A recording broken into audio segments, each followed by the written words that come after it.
Meghalaya university of science and টেকনোলজির গৌহাটি শাখা পরিদর্শনে গেলেন রাজ্যের সংবাদ মাধ্যমের বেশ কিছু প্রতিনিধি। বিশ্ববিদ্যালয়ের শিক্ষা ব্যবস্থা, পরিকাঠামো সহ বিভিন্ন কার্যক্রম সরেজমিনে ঘুরে দেখেন সংবাদ মাধ্যমের প্রতিনিধিরা।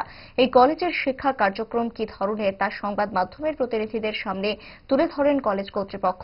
মত বিনিময়ের পাশাপাশি উচ্চশিক্ষা ও গবেষণার ক্ষেত্রে বিশ্ববিদ্যালয়ের ভূমিকা নিয়েও আলোচনা করেন কলেজ কর্তৃপক্ষ। মাহবুবুল হক।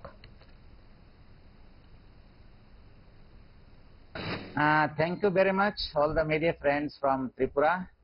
You have come here after making a long journey. আপনারা university of science and technology Meghalaya, আমরা নিজেই এটাকে মিনি ইন্ডিয়া বলি, যেহেতু নর্থ ইস্টের যদিও আমরা মেঘালয়ে আছি, কিন্তু নর্থ ইস্টের প্রত্যেক স্টেটের স্টুডেন্ট এখানে পড়াশোনা করতেছে। Large number of students even from the Tripura also studying here. আর আমাদের ইউনিভার্সিটিটা agreed by the NAAC, national assessment and accreditation council. আমরা এনআইআরএফ র্যাঙ্কিং এ 150 আর 200 মধ্যে আমাদের ranking, national institute of ranking framework. এবং আমরা রিসেন্টলি জাস্ট 2 সপ্তাহ আগে আমরা ইউজিসির যেটা 12B স্ট্যাটাস আমরা পেয়েছি ইউজিসি থেকে। এটা অনেক বড় কনফার্মেন্ট।